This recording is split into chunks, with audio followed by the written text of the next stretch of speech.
something to start moving, there needs to be something that gets it moving to begin with. And when something stops moving, something always makes it stop. We call whatever thing it is that starts or stops something from moving a force.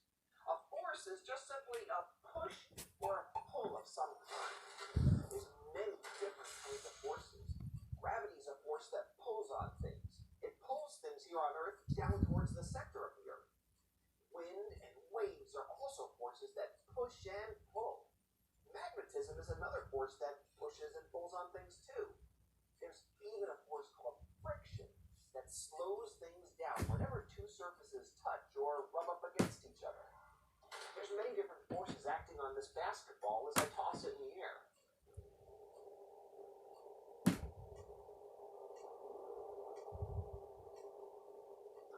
My hand pushed on the ball with an upward force. And then there's gravity pulling the ball back down. Two forces. There's also air pressure pushing on the ball from the inside to the outside. That's another force. And then because of the atmosphere, there's air pressure all around all of us, including the ball, that's pushing in on the ball from the outside. There's even air resistance, or in other words, friction, as the ball rubs up against the air around it.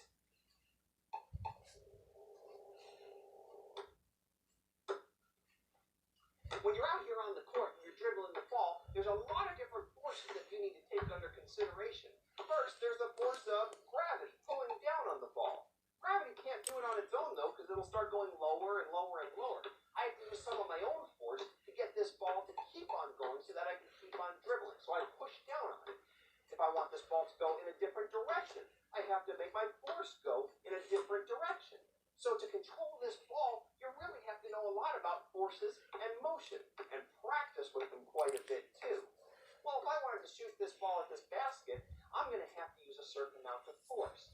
If I don't use enough force, the ball doesn't get anywhere close to the basket. But if I use the right combination of forces in the right way, I can get this ball not just to make it to the basket, but to bounce off and go in.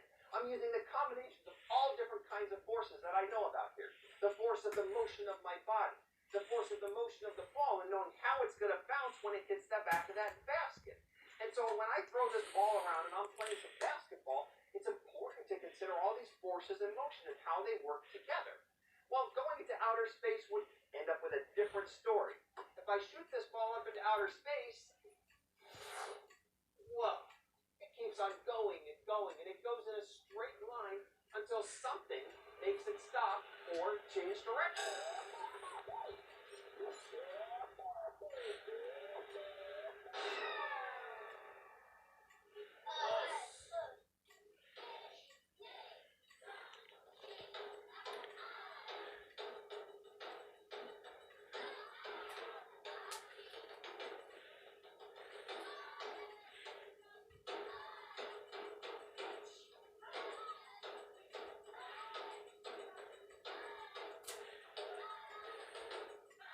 Hi kids, I'm Sensei Gia. This is Sensei Chris. We both study United States of America Dojo Federation Karate under Master Joseph Collegiate. We're actually sisters, and we've been studying for about 16 years together. In our karate, we use 4 forces of motion. We use hard and soft. We use fast and slow. These 4 forces help us stay strong, flexible, and to learn self-defense. Watch the kata Gia and I do, and see if you can see these 4 forces. But here's an example of hard. Ready?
enjoy the kata you just saw.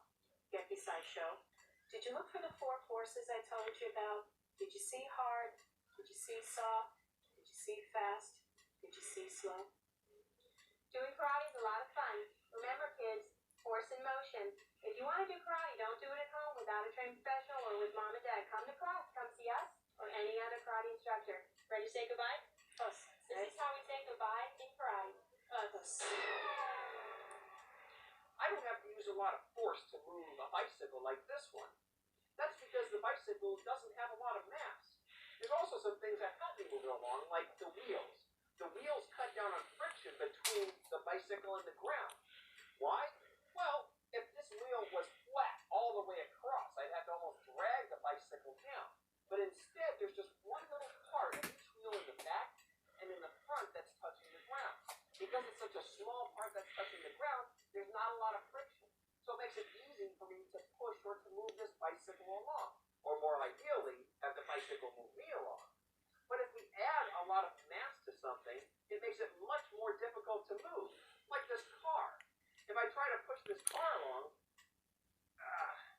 I can get it to move, but it takes a lot more force than it took for me to move just the bicycle. That's because it has a lot more mass. And even though it has 4 wheels on the bottom, it's not enough to cut down on the amount of friction that's needed between the car and the ground to keep the car on the ground, and it's so massive that it takes a lot of force for me to push along. Now, if we go on to something even bigger, like this van over here, it takes a lot of force. And even though it's very, very large, I'm still able to move it along. Why? Well, because there's force that's coming from me. And that force that's coming from me is pushing on this van. And so long as you use enough force, it doesn't matter how massive something is, you can still make it move. Now that doesn't mean that you can move everything with the same amount of force. I had to use more force as things got more and more massive. Or in other words, as they got more mass, more stuff that they were made of. And if we were to fill up this van with a ton of bricks, it would be even heavier to try to push out of the way. So, the more massive something is, the more force that has to be used to move it. We've seen how force can cause something to start moving and stop moving. But there are other things that force can do. Forces can cause objects to accelerate. You might think that accelerate only means to speed up. But in science, accelerate means any change in motion.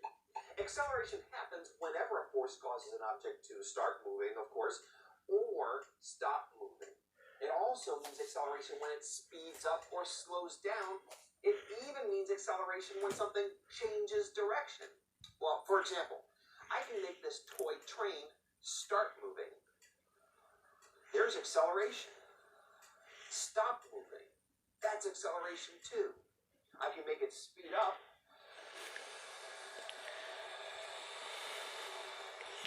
Or slow down. Both are forms of acceleration.